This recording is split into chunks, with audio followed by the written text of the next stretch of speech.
সভাপতি সাহেব, হ্যাঁ, যে মুয়াজ্জিন মসজিদের সেক্রেটারি এবং ক্যাশিয়ারের কথা শোনে না, তার ওই মসজিদে রাখার কোনো যুক্তি নেই। এই সপ্তাহের ভিতরেই ওই মসজিদ থেকে তাকে তাড়াতে হবে। মানুষই সবাই সিসি করছে, একজন লোক মারা গেল, সেক্রেটারি আমি ক্যাশিয়ার মর্জেনের বলতে বললাম, মর্জেন বলল না। এটা কি ঠিক হয়েছে? আপনি দ্রুতই মসজিদে একটা মিটিং দেন। যে মুয়াজ্জিন আমাদের কথা শোনে না, তার আমরা রাখবো না। আমি তো ওই দিন বাড়ি ছিলাম না, তোমাদের মুখেই শুনলাম একটা মৃত ব্যক্তির জানাজা হবে, সেই ঘোষণা মাইকি দিদি বলিস, তোমাদের কথা শুনিনি। এ তো আসলেই ঠিক না। তার মুখেই তো একটু শোনার দরকার। হুট করে আমরা এই সিদ্ধান্ত নিলি হবে? আপনি আবার মর্জেনের কাছে কি শুনবেন? সেক্রেটারি আমি ক্যাশিয়ার দুইজন বলছি, তা বিশ্বাস হচ্ছে না আপনার? আপনি যে কথা বলবেন তা আমি জানি। আমি মুয়াজ্জিনকে আসতে বলেছি, সে এখনই আসবে। তো ঠিক আছে, আসুক। আসসালামু আলাইকুম সভাপতি সাহেব, ভিতরে কি আসবো? ওয়ালাইকুম আসসালাম রহমতুল্লাহ বারাকাত। আসেন মুয়াজ্জিন সাহেব, আসেন আসেন। সভাপতি সাহেব, খুব জরুরি ভিত্তিতে রেখেছেন মনে হচ্ছে, কি বিষয় বলেন তো? আচ্ছা মুয়াজ্জিন সাহেব, এই যে কয়দিন আগে মসজিদ মহল্লার এই যে চাচা মারা গেল, কেশিয়ার সাহেব সেক্রেটারি সাহেব আপনার মসজিদে ঘোষণা দিতে বললো যে জানাজা হবে। আমি তো সেদিন বাড়ি ছিলাম না। আপনি কেশিয়ার সেক্রেটারি দুজনের কথা অমান্য করে তার কত বড় সাহস! একজন লোক মারা গেছে, মাইকি ঘোষণা দেওয়ার কথা বলেছি, মাইকি ঘোষণা দেইনি। লাস্টে না পারে আমরা অন্য জায়গাতে লোক নিয়ে এসে সে মাইকি ঘোষণা দিয়েছি। এই যাবৎকাল যত লোক মারা গেছে সে তাদের ঘোষণা দিয়েছে।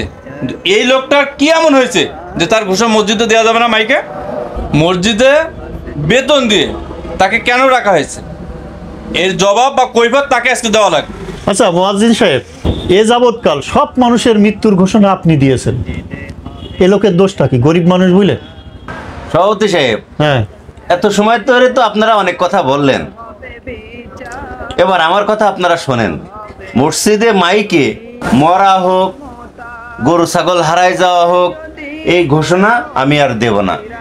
আগে যেগুলো দিছি এটা ভুল করেছি। মুয়াজ্জিন থাকুক আর না থাকুক, এখানে করি আর অন্য জায়গায় করি, আর কোনোদিন আমি ঘোষণা দেব না। ওরকম মর্যাদা আমাদের দরকার নেই, আমরা ওরকম মর্যাদা রাখবো না। দেখছেন অবস্থা? একটা মানুষ মরে গেলি তার জানাজা হবে, মৃত্যু খবর, এটা আপনি ঘোষণা দেবেন না? তার মানে আমি 20 বছর ধরে এই মসজিদে মুয়াজ্জিনি করতেছি। 20 বছর ধরে আমি 5 ওয়াক্ত নামাজের আজান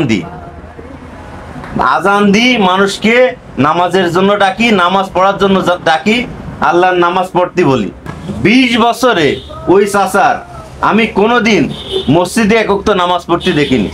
ব্যক্তিগতভাবে ওই চাচার আমি অনেক নামাজের দাওয়াত দিছি, কোনোদিন আমি এক ওয়াক্ত নামাজ আমার মসজিদে এসে পড়তে আমি দেখিনি।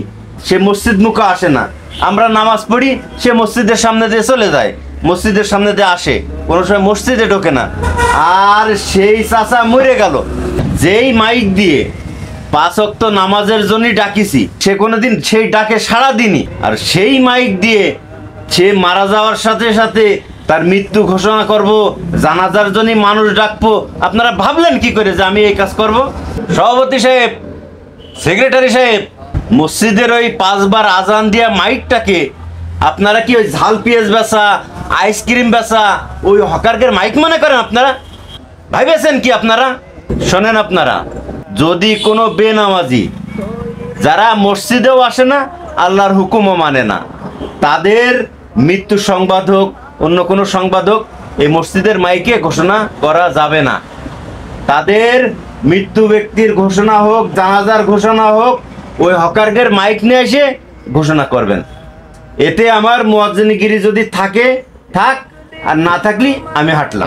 একদিন তোমারি নাম মসজিদে হবে এলান, তৈরি থেকো তৈরি রেখো কবরের মাল সামান। শোনেন সভাপতি সাহেব, সেক্রেটারি সাহেব, কিয়ামতের দিন আল্লাহর দরবারে আমাকে একাই দাঁড়াতে হবে, আমার জবাব আমাকেই দিতে হবে। রিজিকের ফায়সালা আল্লাহর হাতে, আপনাদের হাতে না।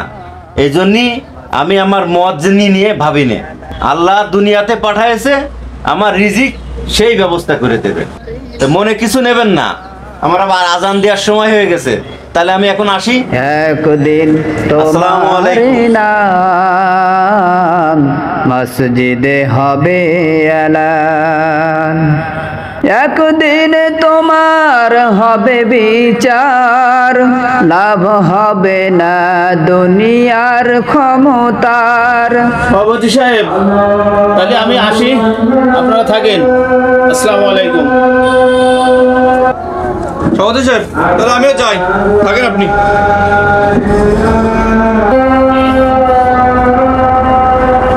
মুয়াজ্জিন আজান দিচ্ছে, যাই নামাজ পড়ে আসি।